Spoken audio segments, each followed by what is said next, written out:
Welcome to சோலை சாய் சமையல். இன்றைய வீடியோவில் அதிக சத்துக்கள் நிறைந்த ரொம்ப சிம்பிளாக செய்யக்கூடிய முருங்கைக்கீரை பொரியல் தான் செய்ய போகிறோம். இதில் ஏகப்பட்ட சத்துக்கள் இருக்குது. வீடியோக்குள்ளே போகிறதுக்குன்னா நம்ம சேனலை இதுவரை சப்ஸ்கிரைப் பண்ணலன்னா பண்ணிக்கோங்க. பக்கத்தில் இருக்க பெல் பட்டன் ஆல் ஆப்ஷனை கிளிக் பண்ணி வச்சுங்க. அப்போ தான் நம்மளோட எல்லா வீடியோ நோட்டிஃபிகேஷனில் வரும். வாங்க வீடியோக்குள்ளே போய் எப்படி செய்கிறதுன்னு பார்க்கலாம். கடாயில் நல்லெண்ணெய் ஊற்றிக்கலாம். எண்ணெய் காஞ்சிருச்சு. காஞ்ச மிளகாய் கிள்ளி போட்டுக்கலாம். அரை ஸ்பூன் கடுகு போட்டுக்கலாம். அரை ஸ்பூன் உளுந்து பருப்பு போட்டுக்கலாம். ஒரு பச்சை மிளகாய் கீறி வச்சுக்கிறேன், அதையும் போட்டுக்கலாம்.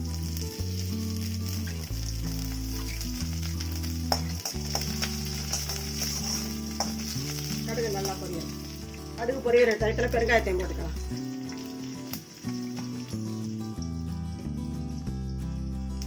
நாலு பூண்டு தட்டி வச்சிருக்கிறேன், அதையும் போட்டுக்கலாம்.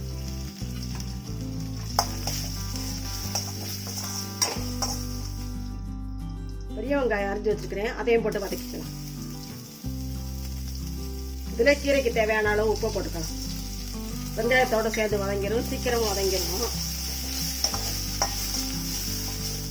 வெங்காயம் நல்லா வதங்கிருச்சு. கீரை முருங்கைக்கீரையை தண்ணி நல்லா கழுவிட்டு தண்ணியை வடிய வச்சு எடுத்து வச்சிருக்கிறேன், இதையும் போட்டு வதக்கிக்கலாம். முருங்கைக்கீரையில் நிறைய சத்துக்கள் இருக்கு. விட்டமின் சத்து, அயன் சத்து, கால்சியம் சத்து, கண்களுக்கெல்லாம் ரொம்ப நல்லது. கன்சீவாக இருக்கவங்கெல்லாம் சாப்பிடலாம். வாரத்தில் 2 நாள் சாப்பிட்டா ரொம்ப நல்லது. குழந்தைக்கும் நல்லது, அவங்களுக்கும் நல்லது.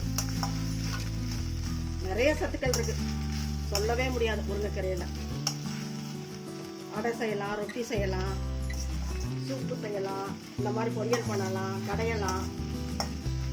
அடைக்கி ரொட்டிக்கெல்லாம் நல்லா போட்டால் ரொம்ப வாசனையாக நல்லா இருக்கும். ஈஸியாக கிடைக்கக்கூடிய கீரை தான் அது. நல்லா உடம்புக்கு எதிர்ப்பு சக்தியும் நிறைய கிடைக்கும்.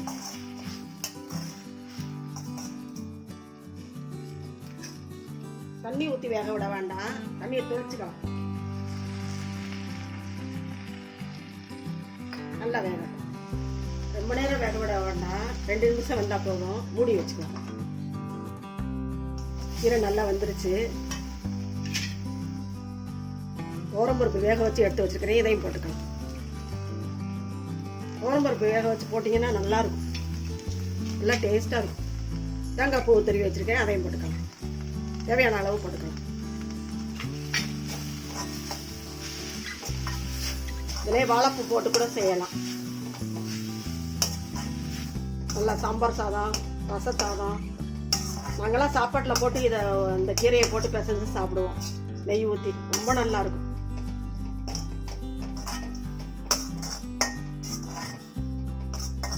அஞ்சே நிமிஷத்தில் ரெடி ஆயிடுச்சு பாருங்க. நம்மளோட முருங்கைக்கீரை பொரியல் சூப்பராக ரெடி ஆயிடுச்சு பாருங்க. 5 நிமிஷமே அதிகம். ஸ்டவ் ஆஃப் பண்ணிக்கலாம்.